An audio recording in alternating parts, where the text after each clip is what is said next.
Yarın eli uzan telefonları da dönün işi uzan yarabbim. Tabii makinemin keyfi yerinde olduğu zaman o da ben gibi güzel çalışıyor.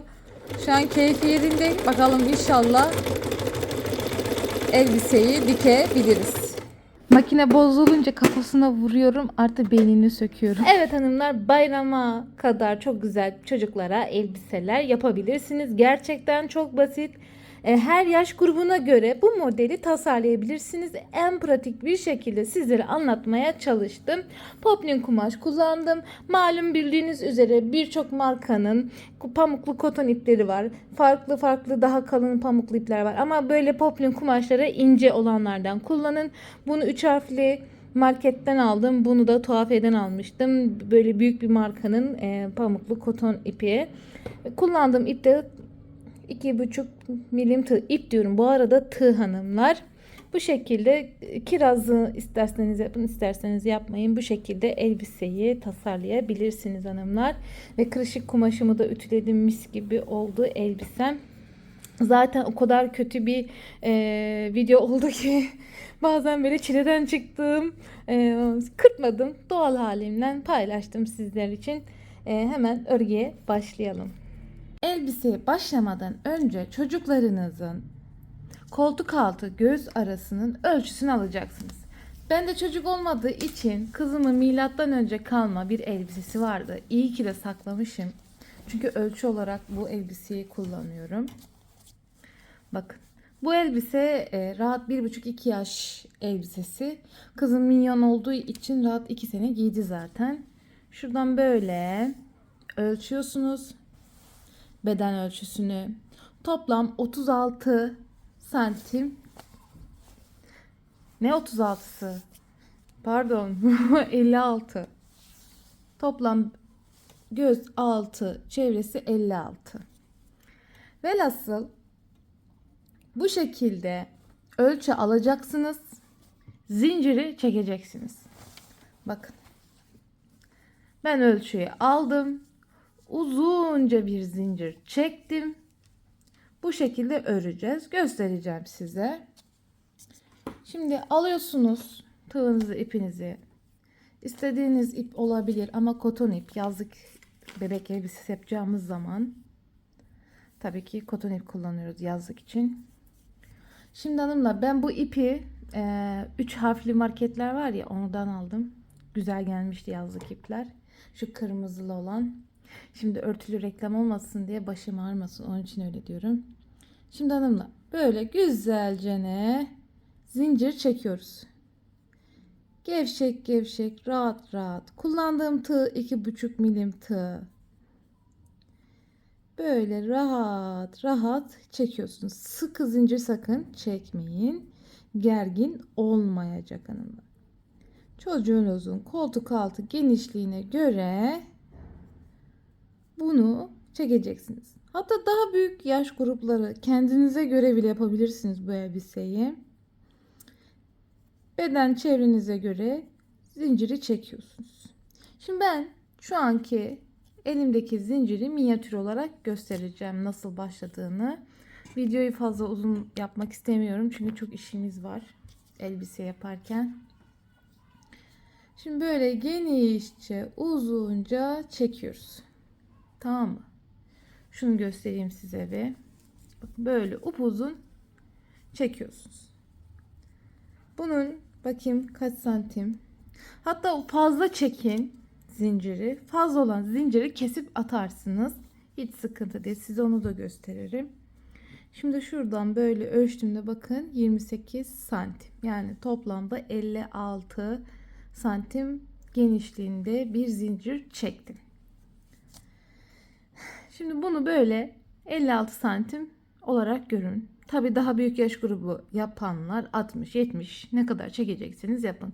Yeni doğanlar için 50 santimdir. Yeni doğan bebeklere mutlaka yapın, çok güzel olur. Şimdi biraz yakınlaştıralım.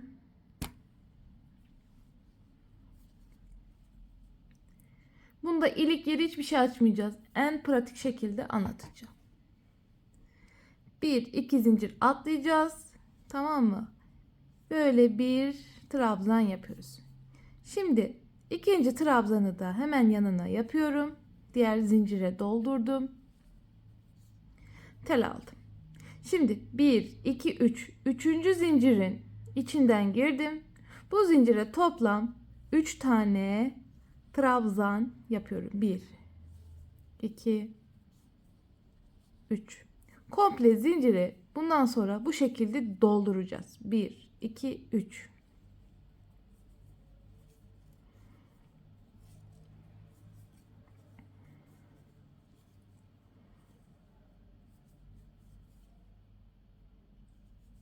Bakın böyle zinciri doldururuz. Bu başlangıcı 2 yapıyorum ki çünkü ilik yeri açmayacağız. Boş yere uğraşmaya gerek yok ilik yeri açmaya. Zaten rahatlıkla boşluklardan düğmeye geçecek. 1, 2, 3. Böyle bayrama kadar bu elbiseyi yapalım, bitirelim, çocuklara giydirelim. Şu an bakın elimdeki ip koton ip. Koton iple örüyorum. Şöyle bir çıkartayım. Malum markalar var. Onlardan da alabilirsiniz. Her türlü pamuklu ipler var. Onlardan da alabilirsiniz. Şimdi tığ farkı, el farkı olduğu için size santim olarak söylüyorum. Yani kendiniz ölçünüzü alacaksınız. Ona göre örneği kuracaksınız.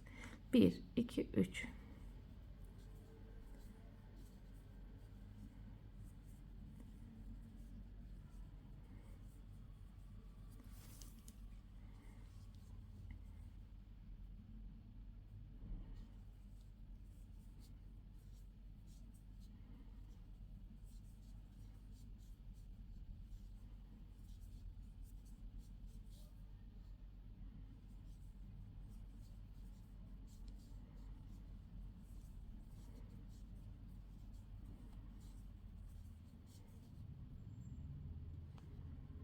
Şimdi diyelim uzunca bir zincir çektiniz. Ölçünüz 50 santimse diyelim, aynı şu şekilde göstereyim.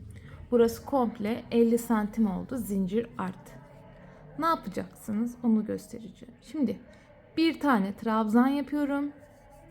Aynı nasıl başladıysam bitişi de o şekilde yapıyorum. Bir trabzan, hemen yanına geldim. Batıyorum. Bir trabzan daha yapıyorum. Bakın burada zincir arttı. Kibar ve küçük olan makasımla tabii ki bulamadığım için büyük makası buldum. 1, 2, 3. Üçüncü zincirden kesiyorum. Mutlaka sayın. Bakın 1, 2, 3'ü kestim. Şuradaki parçayı aldım. Bakın sıfırladım. Uzunca bir zincir çekin. Bu şekilde de ölçünüzü alıp yapabilirsiniz. Mesela bu fazla geldiği için fazla olan parçayı kestim. Bu şekilde tamamladım. Şimdi geliyoruz ikinci sıraya. 1, 2 zincir çekiyorum. Şimdi bu köşelerde yapılması gereken püf noktası var. Onu göstereceğim. Bu zincirin tepesine batıyoruz. Değişmiyor buradaki kurallar. İkincinin tepesine de batıyorum. Şimdi buradaki boşluğa toplam 2 tane yapıyorum. 3 tane yapmayacağız hanımlar. Eğer 3 tane yaparsak model büyür. 2 tane yapıyorum. Şu köşeyle bu üçü tamamlamış olmuş oluyoruz. Tamam mı? Bakın bu boşluğa 2 tane yapıyorum. Yani üçlü grubu bununla tamamlamış oldum. Şimdi geliyoruz. Devam ediyoruz.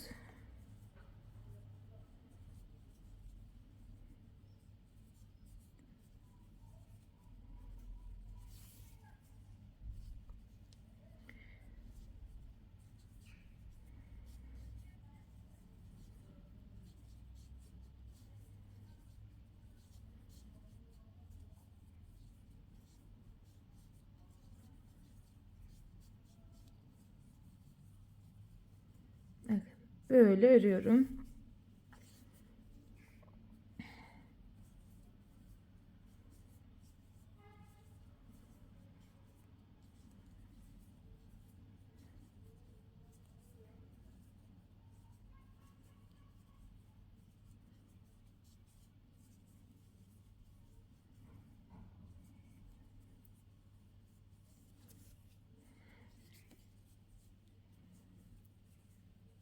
Sizin tabi daha uzun sürecek örmeniz.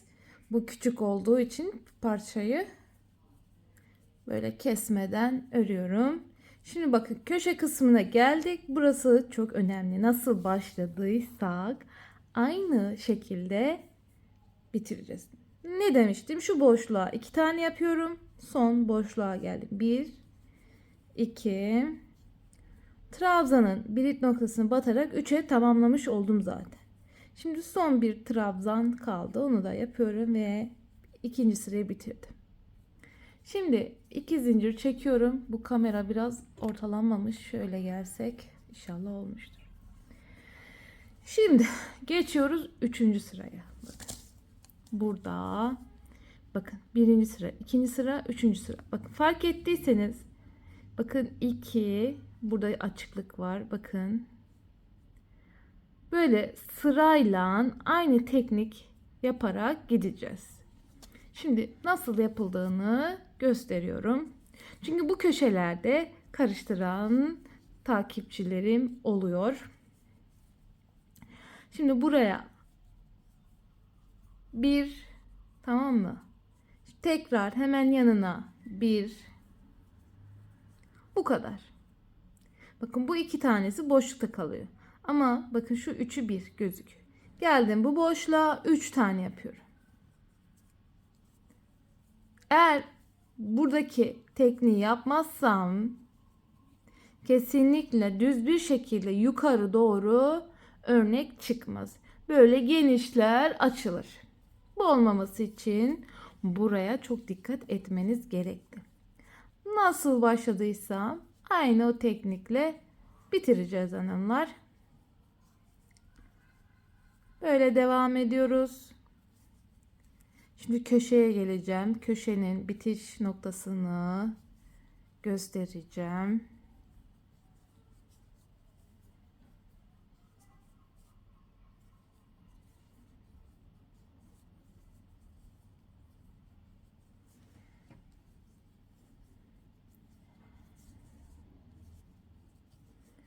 Tabi sizde bu işlem uzun sürecek. Çünkü uzunca bir zincir çektiğiniz için doldurmak zaman alacak.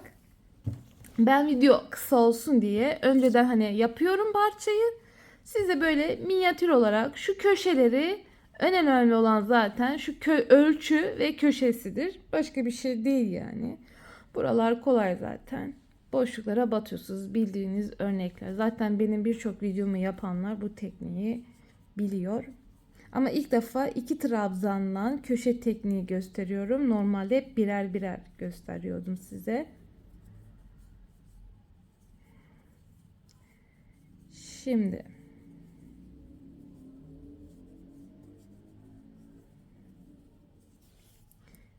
geldik.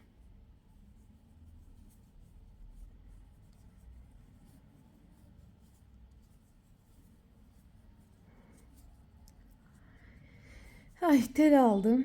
Bakın geldim. Bakın boşluğa 3 tane yaptım. Son 2 tane trabzan. Bakın 2 tane kalıyor. Buraya bir trabzan, bir trabzan. Teknik bu adımlar. Bu kadar basit bir işlem yani. Bakın böyle güzelce ne örüyoruz hanımlar. Şimdi burada ne yapacağız? Aynı buradaki gibi işlemi tekrar ediyoruz. Tekrardan gösteriyorum. Bakın geldim. Bunun bir noktasına batıyorum yine. Ne yapacağım? Bu boşluğa 2 tane yapıyorum. 1 ve 2. Bakın aynı işlemi tekrarladım. 2, bakın üçlü grup, 2, üçlü grup. Üçlü grup derken bakın üçlü grup ve bir trabzan, toplam 4 tane trabzan var. Geldim boşluğa 3 tane trabzan yaparak modeli büyütüyoruz. Şimdi ben 1 yaş bir kız çocuğuna yapacağım için 1, 2, 1, 2, 3, 4, 5, 6 sıra ördüm. Yani koltuk altından burasını, koltuk altını baz alarak ölçüyoruz. Mezuram da böyle çıkmış. Zaten bana mezura dayanmıyor. Hemen yırtılıyor. Böyle göstereyim şimdi. Şimdi koltuk altından çıkartayım neyse. Böyle ölçtüğüm zaman 6 santim. Eğer siz kumaşın başlayacağı yeri daha böyle bel altından istiyorsanız birkaç sıra daha örebilirsiniz. Ama ben böyle tam böyle koltuk altından, göğüs altından başlayan elbiseleri çok seviyorum. Bence daha güzel duruyor çocuklarda, daha tatlı duruyor bebeklerde özellikle. Yani fazla örmeyin 1-2 yaş örüyorsanız. Ama tabii daha büyük yaş grubu örüyorsanız mutlaka kızınızın elbise koltuk altından nereye kadar yapacağınıza dair diyelim göbek hizasından sonra kumaş başlayacaksa bayağı bir örmeniz gerekli. Diyelim işte 3-4 yaş için diyelim 10 santim öreceksiniz. Yani koltuk altından bel hizası 10 santim. 10 santim olana kadar öreceksiniz. Hani bu şekilde de modeli büyütmüş oluyorsunuz zaten. Şimdi bakın geldik büyüttük. Zaten burası arka olacak. Ön kısım böyle olacak. Şimdi en önemli noktaya geliyoruz hanımlar. Şimdi ipi kesiyorsunuz. Keselim mi? Yok kesmeyelim. Fazla ip olmasın. Arkadan başlayalım. Hiç sıkıntı değil. Ama sizin aklınız karışır mı diye düşünüyorum ama karışmaz herhalde ya. Ne yapsak bilemedim. Bence keselim çünkü karıştırabilirsiniz. Şimdi ben biliyorum. Bildiğim için sizin de bildiğinizi sanıyorum. Ya çoğu kişi zaten biliyor. Örgü yapanlar kalıp çıkarmayı falan biliyor. Ama bilmeyenler çok var. Onlar için anlatıyorum zaten. Bu arada hanımlar bir şey de söylemek istiyorum. Hani size diyoruz ya beğenin, abone olun, işte kanala falan diyoruz ya. Aslında burada maksat şu şekilde. İşte beni beğenin, işte çok güzel yaptım ben beğenmeyen falan izlemesin gibi bir şey değil. Siz mesela beğeniyorsunuz ya da yorum yapıyorsunuz ya.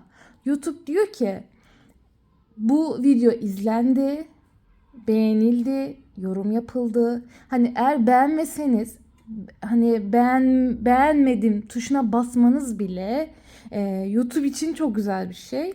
Yani kötü yorum değil de eleştiri yapsanız bile benim videolarım başka insanlara da ulaşıyor. Yani sizin yorum yapmanız, beğeni yapmanız benim için çok avantajlı. Videom tutuluyor ve izlenmesi artıyor.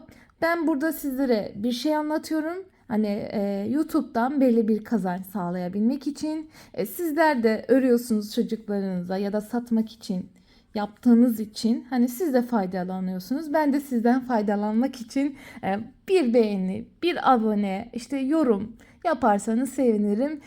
Eksik olduğum yönleri söyleyebilirsiniz. Eleştiri de yapabilirsiniz. Hiç sıkıntı değil. Zaten çoğu kötü yorumlar artık gülüyorum. Bazen bazılarınız diyor ki işte çok kötü anlattınız falan. Ben bile diyorum kendi sesimi bile dinlemeye tahammülüm yok. Haklısınız deyip gülüp geçiyorum yani. O şekilde hanımlar. Yani eğer yorum yaparsanız YouTube için çok önemli bir durum. Videomu önerir insanlara ve videolarım izlendikçe ben daha çok böyle modeller anlatasım geliyor. Şimdi bazı videolarım izlenmiyor mesela. O zaman hevesim gerçekten kırılıyor. Hiçbir şey anlatasım olmuyor. Neyse. Şimdi geçiyoruz üst kısma. Burada böyle geliyoruz. Tamam mı? Tam ortasını bulacağız hanım. Tam böyle geleceğiz. Ortasını bulacağız. Ayracanız varsa ayraç takın. Yoksa alın ip. Hiç gerek yok masrafa. Biz bedavadan geçinen insanlarız. Mümkün olduğu kadar fazla maliyetsiz iş yapmak. Şimdi bu elbiseyi diyeceksiniz ki dikiş makinem yok. Elde de dikersiniz. Hiç sıkıntı değil. Ben size göstereceğim. Şimdi böyle tam ortasını bulmak için böyle eşit şekilde bakın ben ayarlıyorum. Ben pratik örgü yapmayı çok seviyorum. İnsanlara da pratik anlatmayı seviyorum. Şunu şöyle bakın, ip yetti bana ayraç olarak. Şöyle bir düğüm yapsanız yeterli. Şunu şöyle alamadım, düğüm atamadım çünkü çok kısa. Ay. Ve bu arada ben aylardır video çekmedim. Biliyorsunuz başıma gelenleri. Velhasıl şimdi bakın. Ortayı bulduk. Şimdi bunu katlıyoruz böyle, tamam mı? Tam ortası burası ya.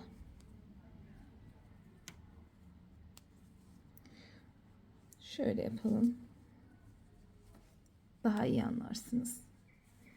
Tam ortası burası olduğu için buradan ön yaka birkaç sıra yukarı çıkmamız gerekli. Bunun için şimdi şu iki kısım koltuk altı, tamam mı? Şurası koltuk altı. Koltuk altı geleceği için buradan, bakın şuradan şöyle ayıracağız. Bunları da tabii eşit olarak ayırmamız gerekli. Şimdi hemen işaretliyoruz. Benim ayracım var da şimdi kalkmaya üşeniyorum. Onun için size iple gösteriyorum.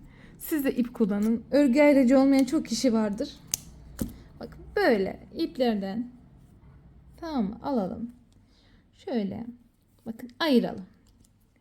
Şimdi 1, 2, 3, 4, 5, 6, 7. 7 üçlü gruptan.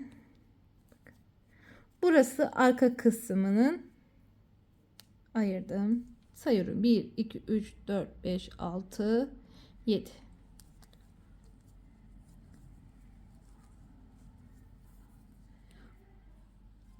Şimdi sayalım tekrar. 2, 4, 6, 7. 2, 4, 6, 7. Doğru. Burayı böyle ayırdık. Şurası şimdi yazlık kıyafet olduğu için koltuk altı tahriş olmaması için bir tık bu şekilde yaptım. Şimdi daha büyük yaş grupları yapanlar olacak. Siz 2 yerine 3 yapın. Hani 3'ten de fazla yapmayın. Çünkü fazla koltuk altı oyuntusu olmuyor hanımlar.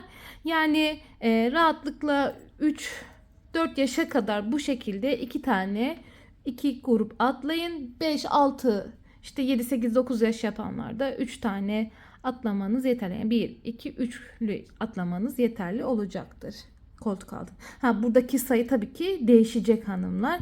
Maksat şu koltuk altındaki, bakın şu koltuk altındaki yere ayarlamak. Hani buradaki ölçü farklıdır sizlerde. Daha büyük yaş grupları varsa, yapan varsa, diyelim buradaki 7 10'dur, 11'dir, 15'tir, yani değişiyor hanımlar. Ne demek istediğimi anladınız. İşte 4 yaşa kadar böyle 2 tane yapın. 4 yaştan sonra 3 tane yapın. Yani ayarlamaya çalışın koltuk altı.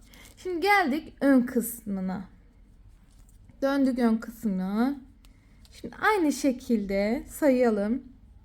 2, 4, 6, 7. Bunları da işaretleyelim.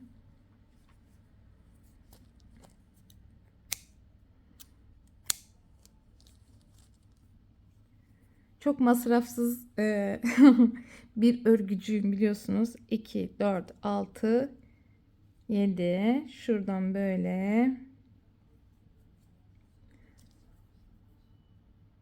Elinizde böyle koton, yazlık, pamuklu ip, böyle farklı ipler oluyor mesela. Yapın, sıkıntı olmaz. 2, 4, 6, 7. Nerede kestiğimiz ip? Burada. İşaretledik. Şöyle attık düğümü. Bakın. Böyle güzelce ne işaret? Bakın. Şu kısım koltuk altı. Burası ön. Şimdi biz önce bir önden başlayalım. Şimdi örgünün bakın sırasını devam edebilmek için bakın. Burası ön, ters, ön, ters, ön, ters. O zaman ne yapacağız? Buradan öreceğiz. Tersine başlayacağız. Eğer önden başlarsam 2 tane ön üst üste gelir ve kötü bir görüntü olur. Buradaki sıranın nizamını bozmuş oluruz. Onun için buradan başlayacağız. Şimdi alalım ipimizi. Şimdi burası tam örgünün ortası. Karıştırmayınız lütfen. Tamam mı? Burası tam örgünün ortası. Buradan başlıyoruz. Yukarı doğru birkaç sıra öreceğiz. Şimdi şunu şöyle takalım. Burayı çıkartalım. Buna işaret edemeyip şöyle atalım köşeye.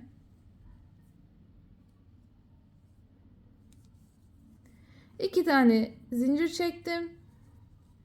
Hardan. Biliyorsunuz ben Karadenizliyim. Şöyle geldik. Hardan demek yani buradan demek. Bir. 2. Hem de ofluyum. Oflulardan pek sevmezler ofluları. Bakın. 3 tane yaptım. 2 zincir çektim. 1, 2, 3. Şimdi bu boşluğa geldim. 3 tane yapıyorum. Şimdi yorumda şey yapacak. Ama çok konuştun, çok gevezesin falan diyenler olacak. Çok böyle acayip güzel yorumlar, kötü yorumlar geliyor. Bazılarına gülüyorum ama bazılarına kızıyorum. Engelliyorum onları. Çünkü hakaret ediyorlar. Bazen tartışmamak için engelliyorum. Şimdi geldik. Böyle örüyoruz.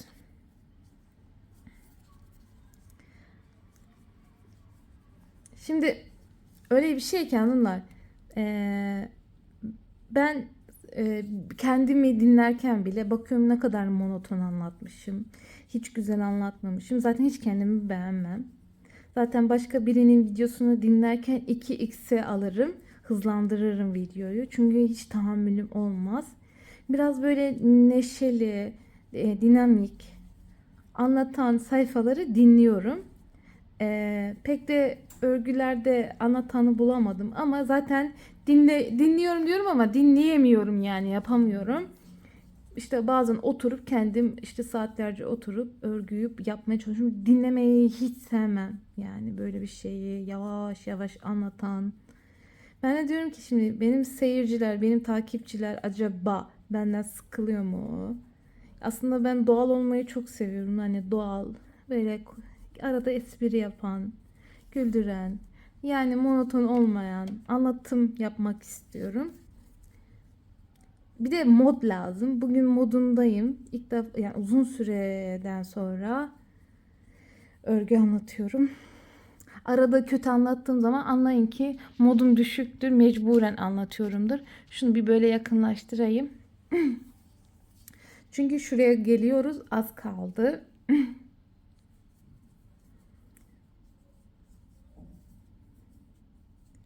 Şimdi burada köşede farklı bir teknik olacak. Aynı buradaki gibi olmayacak.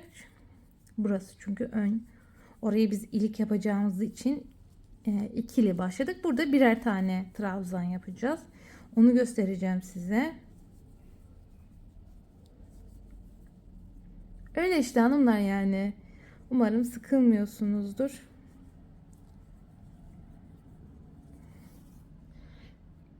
Böyle geldik köşeye. Bakın son yere geldik. Oraya da 3 tane yapacağız. Şimdi geldik köşe kısmına. Şunu böyle bir atalım. Ayraçları çıkartalım.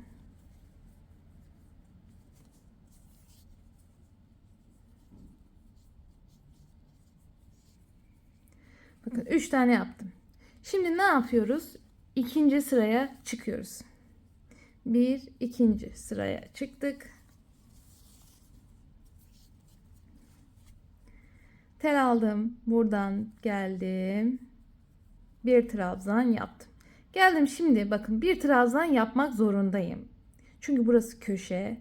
Yukarı doğru çıkmamız lazım. Aslında kestirme yapsak mı? Hafif bir tane aslında bu sırada kestirme yapsak nasıl olur acaba? Neyse yapmayalım, boş verin. Zaten yazlık elbiseye bir şey olmaz. Şimdi şuradan 2 tane boşluk. 2 tane diyorum ya. Boşluğa 3 tane yapıyoruz hanımlar. Biliyorsunuz artık. Böyle devam edelim. Şimdi bakın şuradan geliyoruz. Böyle örüyoruz. Tamam mı? Gelelim. Şu köşe bitimine kadar gelelim. Burada bitişi ve başlangıcı, 3. sıranın başlangıcını göstereceğim. Çok karanlık idi. Ha, buraya ışığı şey yaptım. Ne yapayım? Ben söndüreyim biraz. Böyle iyi. Arada böyle Karadenizce konuşmak seviyorum. Zaten arada şivem kayıyor zaten. Bakın ha. Şimdi öyle bir şey ki konuşmaya başlayınca da devam ediyorum yani Karadenizce konuşmaya. Velhasıl şimdi bakın 3 tane doldurduk. Buradan tel aldım. 1, 2, 3 bakın son buraya tepesine battım. Bir trabzan yaptım. Şimdi geldim. 2 zincir çekiyorum. Döndük. Biraz şey mi çıktı ya? Bu altıda krem. Bu biraz aç beyaz. Sıkıntılı mı? Şimdi geldik bakın 3. sıraya. Şimdi buradan ne yapacağız? Buradaki tepeye batıyoruz. Buradaki boşluğa 3 tane trabzan yaptım. Bakın 3 1 3 1 olarak yukarı doğru öreceğiz hanımlar. Şimdi şunu şöyle yapalım. Bir uzaklaştırayım. Pardon, yakınlaştırmışım.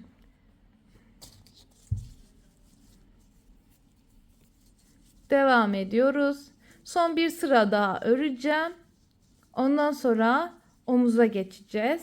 Kesmeden ipi. İpi sakın kesmeyin. Beni bekleyin. Bu arada siz de yapın, örün. Güzelce ne? Bakın. 1, 2, 3. sırayı örüyorum. Geliyorum. Buraya kadar. Buradaki köşe dönüşünü de size göstereceğim. 4. sırayı yapıp hemen omuzu edeceğiz. Hemen yapalım, geçelim. Geldik hanımlar. Bakın buradaki köşeye ne yapacağız? 1 trabzan, 2 trabzan. Bakın buraya 3 batardım ama batmıyorum. Çünkü eğer buradaki trabzanın birit noktasına batarsam daha güzel bir görüntü olacak. Dümdüz gözükecek. Buraya boşluğa batsaydım burası çıkıntılı duracaktı. Çok kötü olacaktı. Onun için mutlaka bakın üçlü grupta bu tepenin tepesine batın. Şimdi geldik 4. sıraya hanımlar. Şimdi 1-2 yaş yapanlar, hatta hani 1-2 yaş yapanlar, evet. 2-4 sıra örsün. Ama işte 3-4-5 yaş yapanlar 5 sıra örebilir. Hani 5-6 yaş yapanlar 6 sıra örebilir. Bu şekilde modeli büyütebilir. Şimdi bakın geldik. Buraya bir yaptık. Bu boşluğa da 3 tane yapıyoruz hanımlar.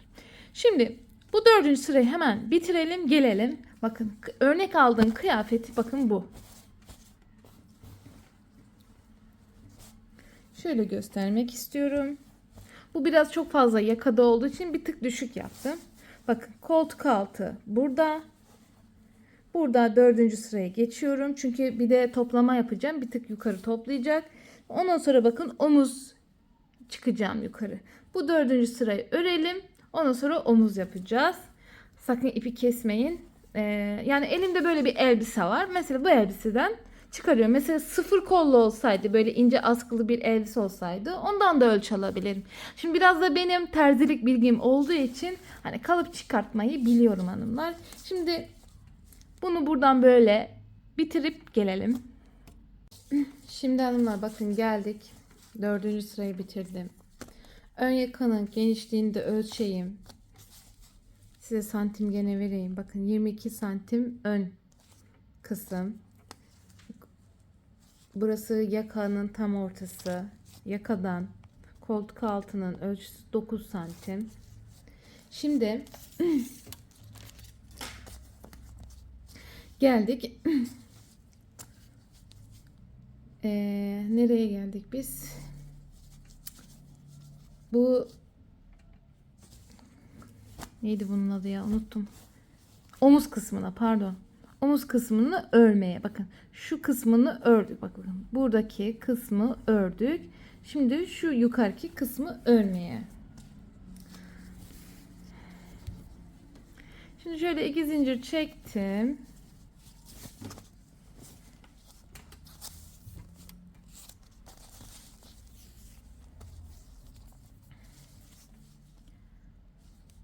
Bir trabzan yapıyorum. Ne yapacaktık? Buraya boşluğa 2 tane yapıyoruz.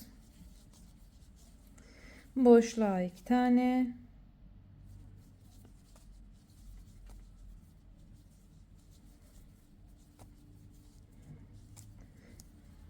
Şimdi bakalım genişliği ne kadar bunun. Yani 3 tane yaparsam yeterli olacaktır. Çünkü fazla kalın olmasın. Çünkü yazlık elbise olmaktan çıkar. Ama tabii siz istediğiniz gibi kalın yapabilirsiniz tabii ki, ama 3 tane yeterli olacaktır. Çünkü kenar oyası falan gideceğiz. Kalınlaşacak bu model. Bakın 3 tane benim için yeterli. Şimdi bakın omuz kısmına geçiyoruz. Geçtik zaten çoktan. Şimdi geliyoruz. Örüyoruz. Bakalım kaç sıra öreceğiz. Bakacağız, ölçü alacağız elbiseden. Bakın bir tane.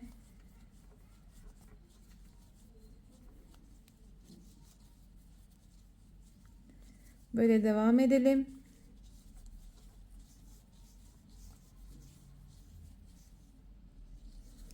Böyle bir trabzan.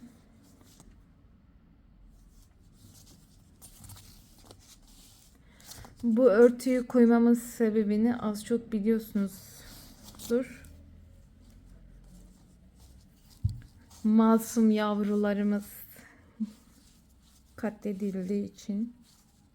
Beni birçok ülkeden de çocuklar diyorum, yabancı insanlar izlediği için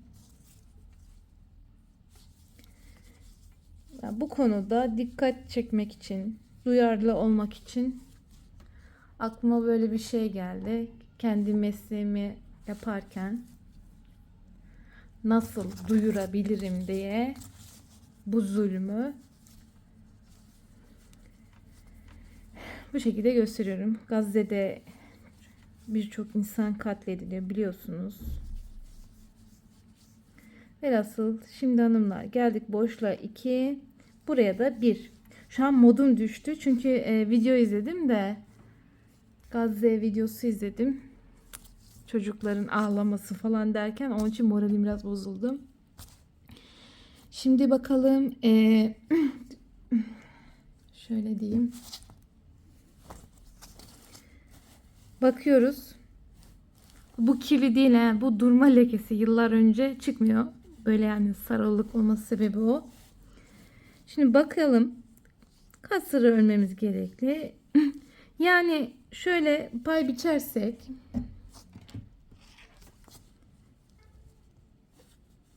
bakın 5 santim yeterli olacaktır. Şuradan 5 santim. Şimdi bakıyorum daha var. 2 sırada ördüğümde 5 santim olacak hanımlar. 1, 2, 3 yani toplam 4 santim. Toplam 5 tane öreceğim. 1, 2, 3. Evet 5 sıra öreceğim. Yani bir sıramız 1 santime tekabül ediyor. Şimdi devam ediyoruz. Boşluğa şimdi 3 tane. Şu kameranın açısını bir türlü ayarlayamadım ya. Şöyle mi yapsak? Şunu alayım, çok hışır hışır. Ay bunu aldım, darlandım resmen. Şunu böyle alsak anlaşılır mı? Evet, daha güzel oldu. Daha mı iyi oldu? Anlaşılıyor herhalde. Ama burada da çok karışık. Şöyle 3 tane yapıyoruz.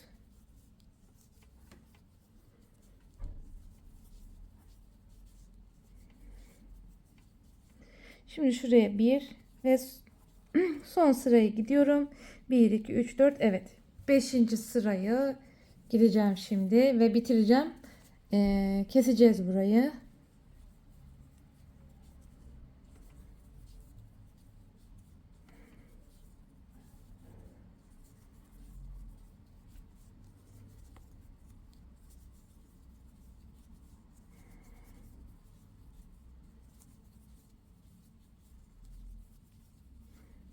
Şimdi şu boşluğa bir tane batıyorum. Boşluğa değil, pardon. Trabzan tepesine. Pardon. Şuradan şu tepeye batıyorum. Ve bitirdim. Narin güzel küçük minnak makasımla kesiyoruz. Böyle. Kesmiyor. Keseceğiz ama kesti şimdi. Böyle. Şimdi şunu alalım karışmasın. Çünkü anlatmam gereken bir yer var. Şimdi hanımlar, omuzun sol tarafını yaptık. Şimdi sağ tarafını yapacağız.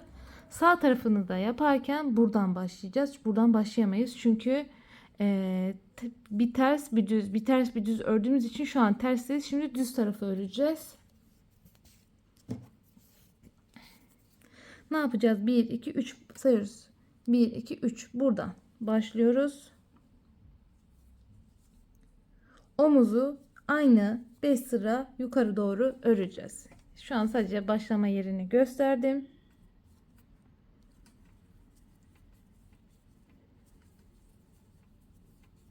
Bir, iki, üç. Şimdi aynı. Bakın devam ediyoruz. 2, 3, 2. Bakın bir ip noktasına battım, çıktım. Bu. Şöyle yapsak. Heh. Şimdi hanımlar, göstermeme gerek yok. Aynı bu teknikle yukarı doğru toplam 5 sıra örüyoruz. 1-2 yaş yapanlar bu şekilde yapıyor. İşte 3-4 yaş yapanlar 5 sıra yerine 6 yapsın. Hani yaş grubuna göre kıyafetlerden ölçü alarak büyütebiliriz. İşte 5-6 yapanlar 2 sıra fazla örsün mesela. O şekilde modeli büyüteceksiniz. Şimdi bu omuzu bitirip şu arka olan kısımlara geçiyoruz. Şimdi hanımlar bak yaptık. Güzelce ne bitirdik. Şimdi geliyoruz sol tarafının arka yerini yapmaya. Aynı teknikle yapacağız ama bu sefer şöyle göstereyim. Bakın işaretlediğimiz yer burada. Şimdi pardon. Şimdi buradan başlayacağız çünkü tersteyiz şu an. Düz öreceğiz. Bakın şu an ters örmüştük. Burası düz tarafı. Bu düzü de buradan başlayacağız. Böyle takalım ipi. Bu köşeleri tabii aynı şekilde devam edeceğiz. Buradaki köşeler farklı.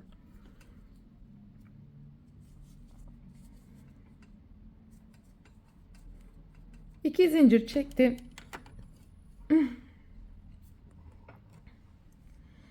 Şimdi bir trabzan, tekrar bir trabzan. Şimdi geldim boşluğa. 2 tane yapıyorum. 1 2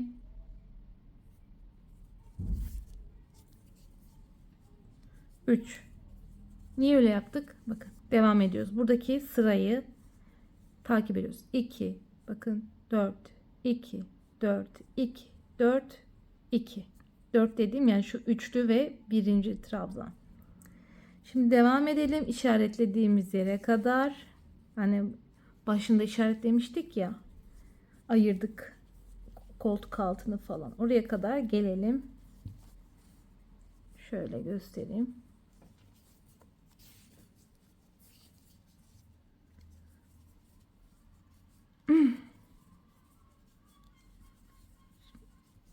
Şimdi buranın bitişimini bir batacağız. Sesim tıkandı ya. Bak nasıl ses değişikliği oldu. Şimdi pardon.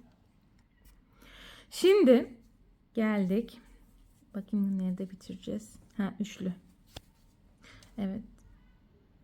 Üçlü bitireceğiz. Burayı üçlü bitireceğiz. Çünkü burayı üçlü bitirdik. Burayı da üçlü yapacağız. Pardon. Burayı üçlü başladık. Burayı üçlü bitireceğiz. Şu ayırdığımız çözülen var ya ek yer. Ayracımız, meşhur ayracımız. Oraya kadar geliyoruz. Burası. Geldik. 3 tane yaptık. Evet doğru yap. Bakın 3 tane yaptık. Şimdi 2 zincir çekiyorum. Buraya 1 yapıyorum. Şimdi devam ediyoruz. 1 2 3 devam ediyoruz. Şimdi toplam burayı aynı öndeki gibi kaç sıra örmüştük? Biz 4 sıra örmüştük değil mi? 1, 2, 3, 4. Evet 4 sıra örmüştük. Aynı şekilde 4 sıra öreceğiz. Ondan sonra kol yapacağız. Onu da hepsini göstereceğim size. Tığım da çıktı. Heh. Şimdi hanımlar gelelim şuraya kadar. Şimdi video uzun olmasını istemiyorum. Böyle gelelim buraya kadar, hemen dönüşü göstereceğim. Şimdi hanımlar bakın geldik. Hep şimdi diyoruz ama az alışkanlık, kusura bakmayın. Şimdi kendi bak şimdi. Dememem lazım. Bu boşluğa 2 tane yapıyorum. Çünkü 2 tane yapmıştık ya, bakın buradaki aynı şeyi şimdi yapıyoruz. 2, buraya 1, tekrar buraya 1. Buradaki sırayı mutlaka aynı şekilde devam ettirin. Lütfen burada dikkat edin, karıştırmayın. Burası zaten ilik düğme yeri olduğu için burası böyle. Sadece burası böyle. Bir de bu taraf, bu köşe. Ama buralar aynı buradaki gibi yukarıya doğru bir bir çıkacağız. Aynı şekilde 4 sıra şimdi örelim. Gelelim. Ondan sonra omuzu tekrar sadece nereden başlayacağınızı göstereceğim. Bakın 2 tane yaptım. Şimdi buraya 3 tane yapıyorum. Böyle devam edelim. 4 sıra yapıp gelelim. Geldik. Burayı kesmek zorundayız. Çünkü burası ilik düğme yeri olduğu için omuzu bu tarafa yapacağız. Burayı böyle keselim.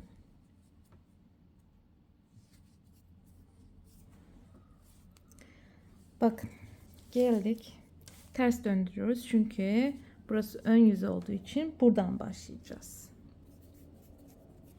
1, 2, 3. Burada da aynı 3 tane yaptığımız için üçlü yere buradan ipi takıyoruz.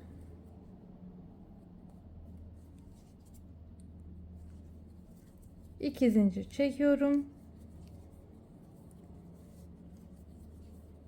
2, 3.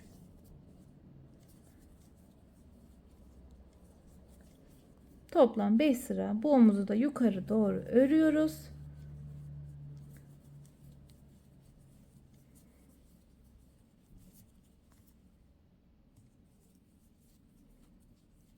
İki zincir çektim, döndüm. Bakın. Aynı buradaki işlem gibi. Şimdi bazen bunları gösteriyorum. Bazı takipçiler şey yazıyor. Aynı şeyi tekrar göstermene gerek yok falan filan. Tamam, göstermediğim zaman da oraya atladınız diyen çok kişi oluyor. Mecburen ben buraları göstermek zorundayım ki yapamayanlar buraları yapabilsin. Bilenler zaten buraları atlıyordur. Böyle hanımlar yukarı doğru 5 sıra örelim. Şimdi dememek için 5 sıra örün, bitirin burayı. Ondan sonra buraya geliyoruz. Buradaki ipimiz koptu. Düğümlemiştik ya. O çıktı. Şimdi şöyle 1, 2, 3, 4, 5, 6, 7 idi. Buradaydı ilik yeri.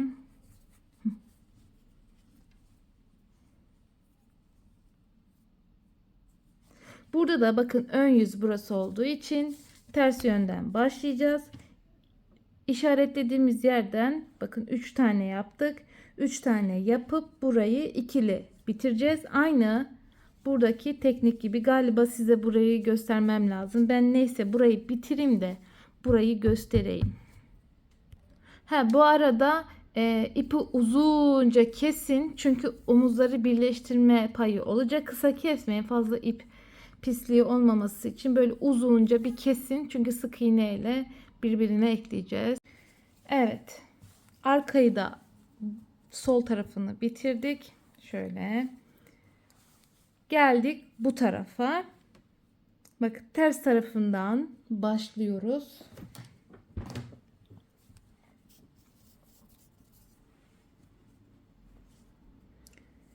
İşaretlediğimiz yeri çıkartalım.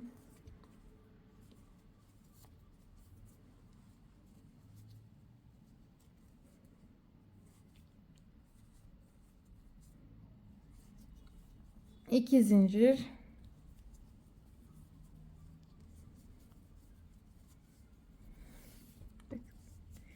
Aynı teknik ile 3 tane yapıyorum. Şimdi geliyorum şuraya kadar. Burayı göstereceğim. Kızlar geldik. Abi kamerayı da bir ayarlayamadım. Bakın 3. Buraya 1. Buraya da 1. Şimdi 2 zincir çektim. Dönüyorum. Toplam 4 sıra öreceğim. Aynı buradaki işlem gibi devam ediyorum. Tamam mı? Farklı bir işlem yok. Burada ne yaptıysam aynısı da buraya da olacak. Bu şekilde yukarı doğru örüyoruz. Biraz darlandım. Şimdi ben bir ayağa kalkmam lazım. Yürümem lazım. Yani bunu size anlatana kadar hiç koltuktan böyle yerimden kıpırdamadım ki bitireyim. Şu boşluğa da 2 tane yaptım. Çünkü bakın devam ediyorum ve devam ediyoruz. Şimdi 4 tane yapıp gelelim. Şu diğer omuzunu da başlayacağımız yeri göstereceğim. Zaten bu tarafta olacak. Burası ilik yeri olduğu için omuz burada olacak. İpi büyük ihtimal kesmeyeceğiz. Şimdi ben 4 sıra örüp geliyorum. Şimdi hanımlar bakın ipi kesmiyoruz. Çünkü omuz kısmı bu tarafa denk geldiği için hani ip bitimi. Devam ediyoruz. Kesmeden.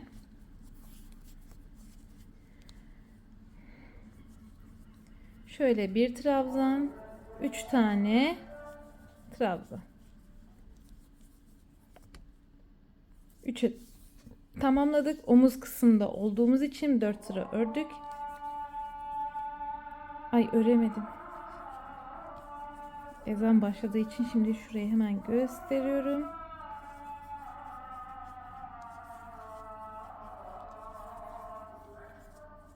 Şimdi 2 zincir çekiyorum.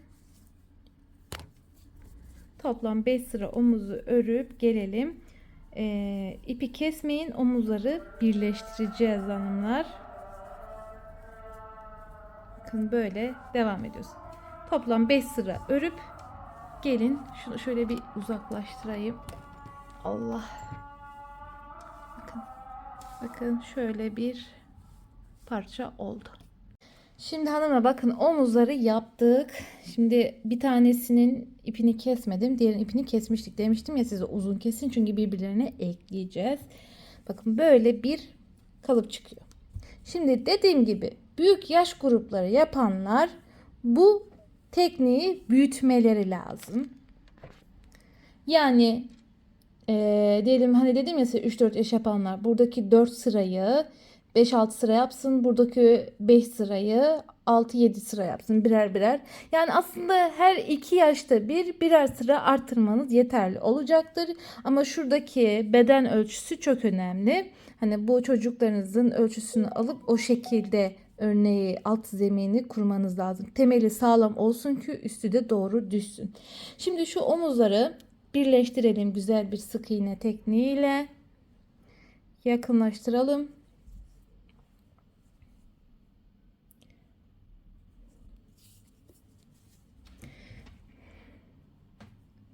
Şöyle gelelim. Olmadı bir saniye. Şunu şöyle yapalım. Uzaklaştıralım.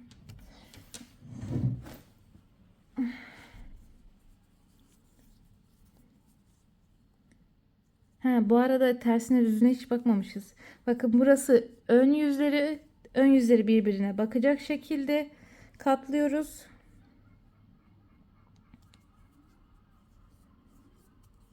Böyle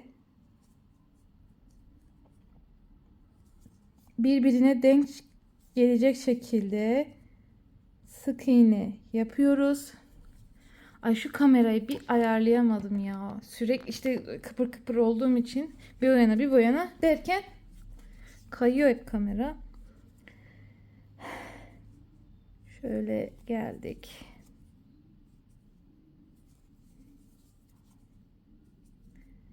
İpi sakın kesmeyin.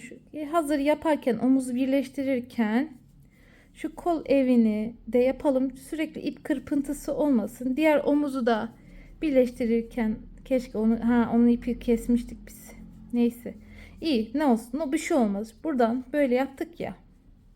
Şurası omuz kısmı ya. Bakın kol kısmı burası. 1-2 yaş çocuk için gayet ideal bir ölçü. Şöyle göstereyim. Bakın.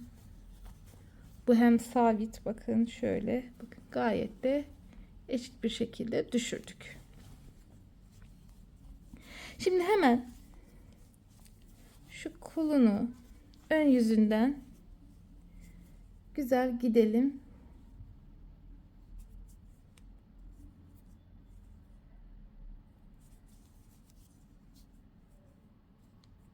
Şurası şöyle.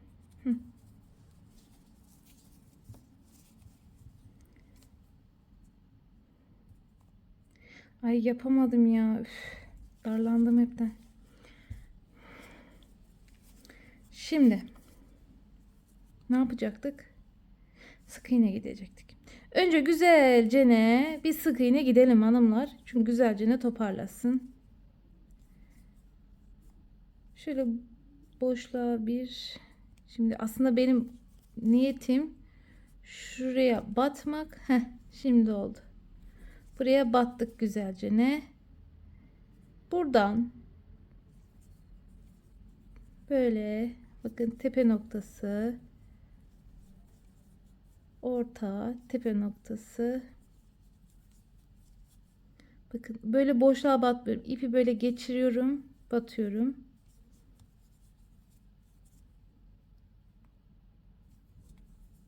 Böyle komple güzelce sık iğne gidelim.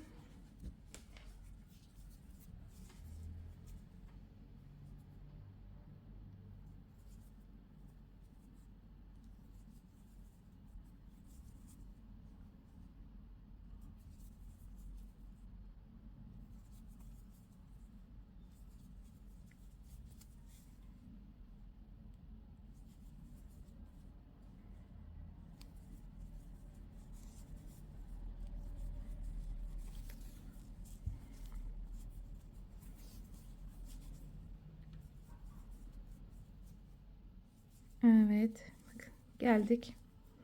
Şimdi zaten burası kolay. Burada direkt birit noktalarına batıyoruz. Şimdi hemen böyle gidelim. Sık iğne. Evet hanımlar, şimdi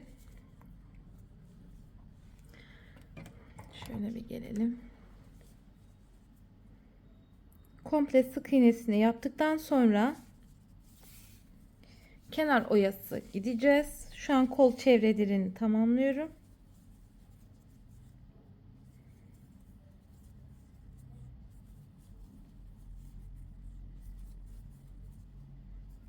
İstediğiniz bir kenar oyası da yapabilirsiniz.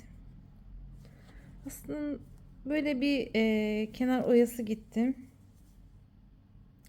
Ama tabi dediğim gibi istediğiniz başka bir örnek de kurabilirsiniz. Ben bunu beğenmedim ya. Ya da beğendim mi? Bilmiyorum ki. Yelpaze şekli mi yapsak? Karıştırdım biraz ama. Ya isterseniz bir bit hani böyle sık iğne yaptıktan sonra bu olur. Ya da şöyle bir tane örnek de yapabilirsiniz. Mesela 2'yi atlarsanız şöyle. Bakayım hangisi güzel olursa onu yapalım. Böyle aynı noktaya 6 tane yapıp 2, 4, 5, 6, 1, 2. Bu örneği de kurabilirsiniz.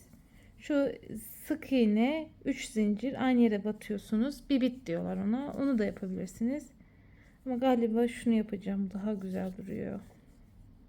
Bir boşluk atlayıp ikinciye 6 tane trabzan yapıyorsunuz. Ya da 5 tane trabzan yapıyorsunuz. 5, 6, 1, 2. Bakın. İstediğiniz hangisini yapmak istiyorsanız bence bu daha güzel ya. Bunu yapalım kızlar. Daha güzel bu örnek. Tabi bildiğiniz başka teknik pardon, örnek varsa onu da yapabilirsiniz. Kol çevresini bu şekilde tamamlayalım. Ondan sonra yaka kısmının 2, 4, 5 ve 6. Evet. Bu örnek daha güzel oldu. Daha güzel duruyor. Evet hanımlar, bunu yapalım. Daha tatlı duruyor. Bu, bakın şöyle göstereyim. Ya, tarafınızı seçin işte. İster böyle, ister böyle. İstediğiniz gibi yapın. Şimdi ondan sonra bunu yaptıktan sonra komple önce bir bunun çevresine sık iğne gideceğiz. Ondan sonra bu örneği yapacağız. Ama sık iğne gitmeden önce şuraya bir iki kere bir sık iğne ya da buraya bir işlem yapmam lazım. Şu kolları bir bitirip ondan sonra geliyorum. Evet hanımlar, şimdi bakın bunları böyle güzel kollar yaptım. Bence bu örnek daha güzel oldu. Şimdi şöyle göstereyim. Bakın. Şimdi aynı tekniği bu komple çevresine yapacağız. Şu altta ne yapmanız gerektiğini göstermek istiyorum. Çünkü sık iğne buraya gitmemiz lazım. Hemen ipi takıyorsunuz. Tam şu altından.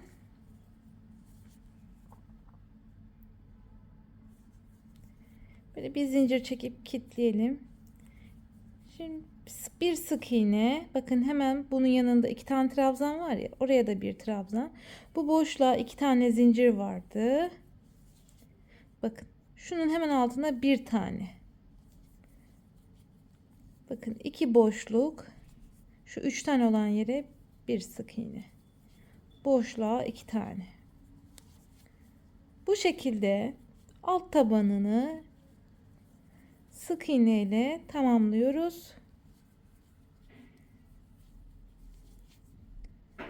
Buraya da sık iğne, boşluğa 2 tane. Şimdi buradan böyle gelelim. Şu köşe dönüşünü göstereceğim. Şimdi hanımlar, bakın köşeyi dönüyoruz. Böyle güzel yaptık. Şimdi köşe dönmesini göstereceğim size. Zaten basit. Şu köşeye geldiniz. Bakın buraları güzelce ne? Buraya göstermedim size. Pardon ya. Neyse. Buralarda nerelere batmanız gerektiğini söylemem lazımdı. Neyse, burada köşeye dönmeyi göstereyim size. Bakın geldiniz en köşe noktasına. Bir sık iğne, 2, 3 ve 4 tane sık iğne yapıyorsunuz. Şuraya bir sık iğne, bakın tepe noktası. Şimdi şuradan böyle ortaya batıyorsunuz. Tepe noktası, bir orta bir tepe noktası yapıyorsunuz burada. Böyle komple çevresini sık iğne gideceğiz.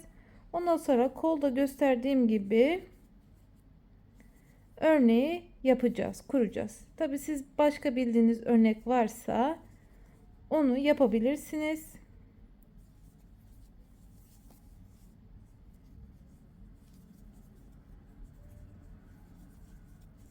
Bakın şimdi geldim yukarıki köşe noktasına. Toplam 4 tane, 1 2 3 4. Şimdi sık iğne gidiyoruz. Bakın böyle. Hiç artırma eksiltme yapmadan sırayla gösterdiğim gibi şöyle göstereyim. Komple çevresini sık iğne gidip bu örneği yapıp robayı bitirelim. Ondan sonra kumaş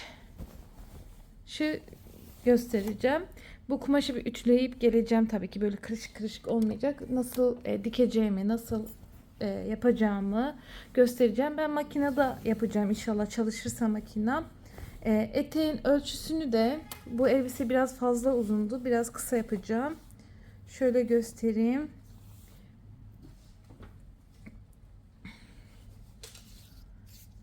Eteğin boyunu, elbisenin boyunu dikişiyle birlikte 33-34 santim yapacağım. Çünkü kırma payı da olacak. Eteğin elbisenin eni kumaşın verdiği çapı kadar yapacağım. Şöyle ikiye katladığımda bakayım kaç santim. Yani kumaşınız ne kadar geniş olursa elbiseniz o kadar güzel olur büzgü detayında. Şöyle ölçtüğümde çift kattan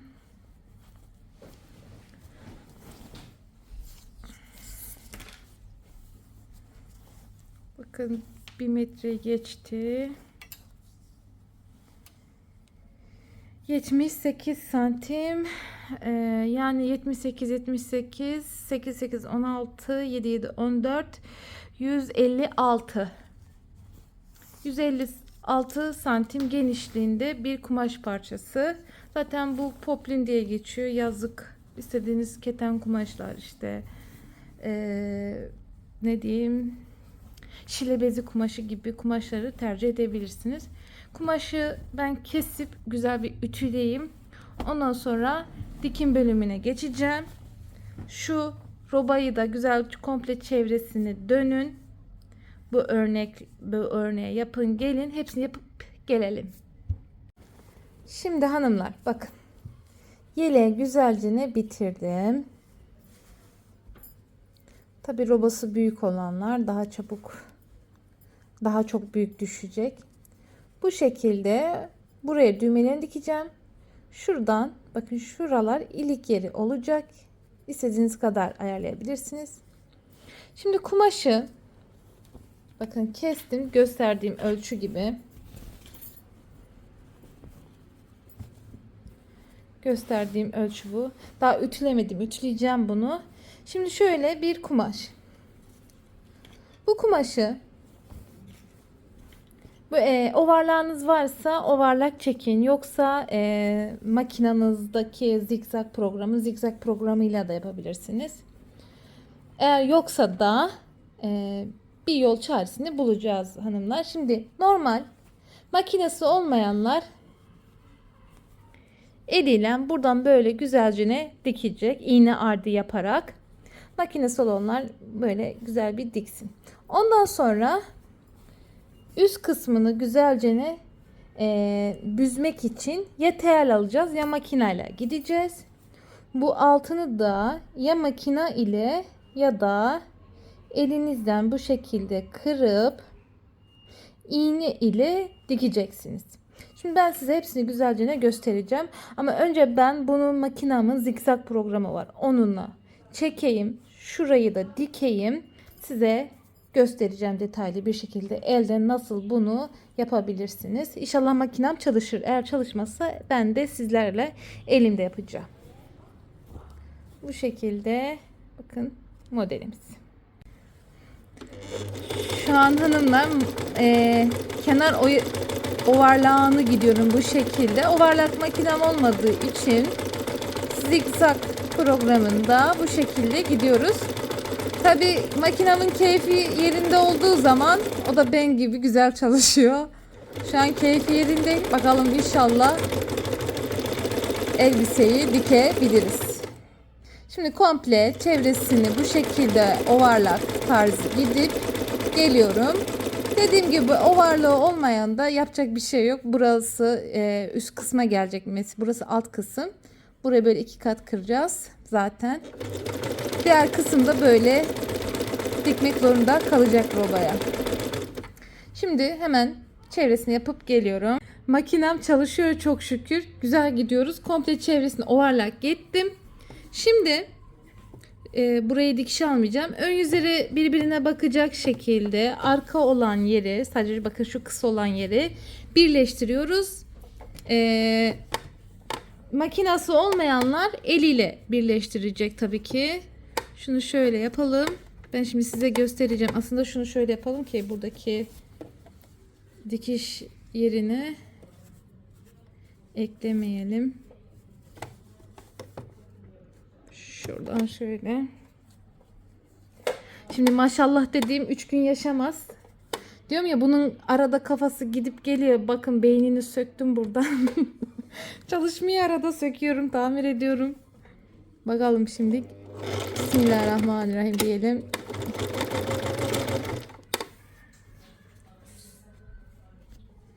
Böyle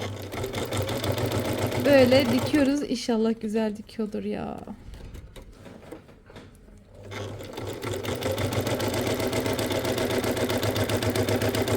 Evet hanımlar, inşallah. Bakın dikmiyor. Bozuk ya. Üf, sinirim bozuldu. Neyse. Ben böyle bir dikeyim. Sonra tekrar bir dikiş daha gideceğim mecburen. Çünkü şu an bol dikiyoruz. Bakacağım bir şeyini. Şimdi hanımlar, elle dikmeyi de göstereceğim. Şunu şöyle yapalım. Bakın. Maalesef dikmiyor. Yani yeni makine almam şart benim. Şimdi hanımlar, en güzeli elle bir sağlam bir dikiş yapalım. Zehra Hanım, bana bir iğne verir misin? Şimdi iğne ile göstereceğim dikmeyi. Şimdi hanımlar bakın. Benim gibi makineniz bozuksa, arada kafayı yiyorsa mecburen elde dikeceksiniz. Şimdi şöyle göstereceğim.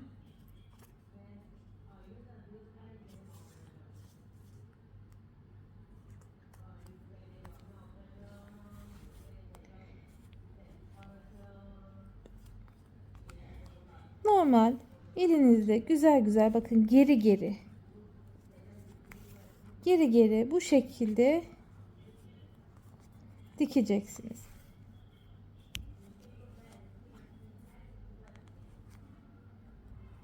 Bunu böyle diktikten sonra komple büzgü için tel alacağız. Ama dilerseniz etek ucunu da hemen bir kıralım. Şimdi şunu böyle gösteriyorum dikme tekniği olarak. Bakın bunu böyle gösterdim. Şimdi hemen etek ucu kırmasını göstereceğim. Bu sefer ipi tek kat yapacaksınız. Şu an makinesi olmayanlar için gösteriyorum. Kumaşınızın desen yönüne göre alt kısmını ayarlayın. Şunu biraz uzaklaştıralım. Şöyle bakın. Dikiş yönünden. Bakayım bunun tersi düzü nerede? Tersi yönü burası. Şimdi hanımlar bakın. Normalde makineyle yapsaydım şöyle kıracaktım, dikecektim. Şimdi ben solak olduğum için şimdi sol elimle dikiyorum. Siz sağdan tabii tutacak. Böyle katlayın. İsterseniz böyle bir ütü vurun ince.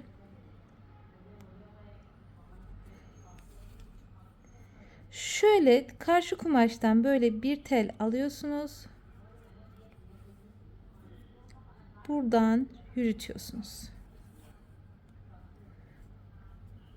İnce bir şekilde böyle eteğin ucunu bu şekilde, bakın hiçbir şekilde dikiş izi olmuyor. Biraz yakınlaştıralım.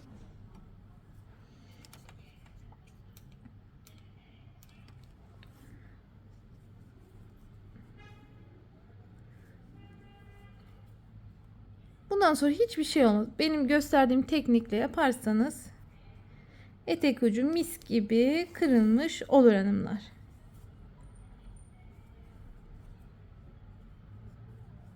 Bütün yapacağınız elbiselerde bu tekniği kullanacaksınız. Bakın bu şekilde. Şimdi burayı da böyle komple eteğin dibini kırdıktan sonra büzgü almayı göstereceğim. Makinesi olanlar zaten dikiş ayarını en genişe alacak, en bol şekilde dikecek. Ama makinesi olmayanlar, benim makina gibi bozuk olanlar eliyle tel alacak. Mecburuz bu işe. Şimdi böyle tam tepeden yapmayın. Biraz böyle aşağıdan yapın. 1 santim aşağısından. Şöyle ince ince bu şekilde.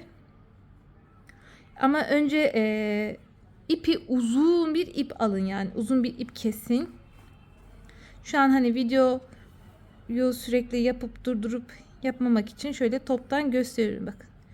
Bu şekilde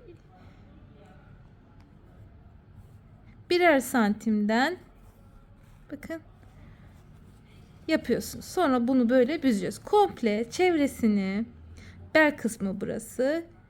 Tel alın. Gösterdiğim gibi altını dikin, yanlarını dikin. En son şu büzgüyü de yapın.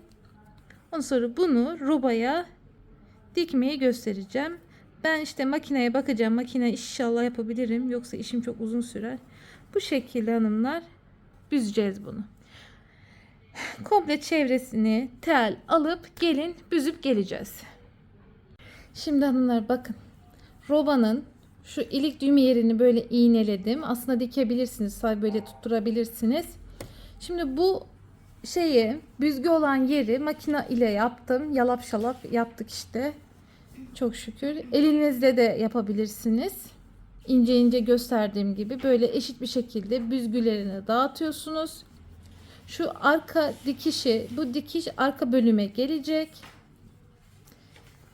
Şöyle yapalım. Eşit bir şekilde düşecek şekilde şunu böyle içine yerleştiriyorsunuz.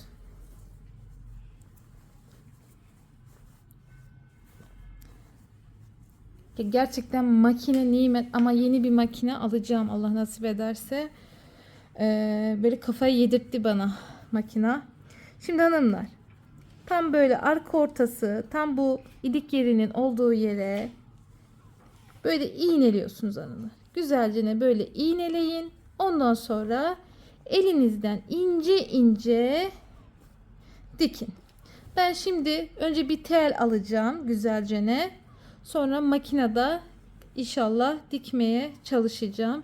Bakın bunu böyle güzel eşit eşit güzelce iğnelemeniz lazım. Tutturmanız lazım. Böyle gösteriyorum ki size.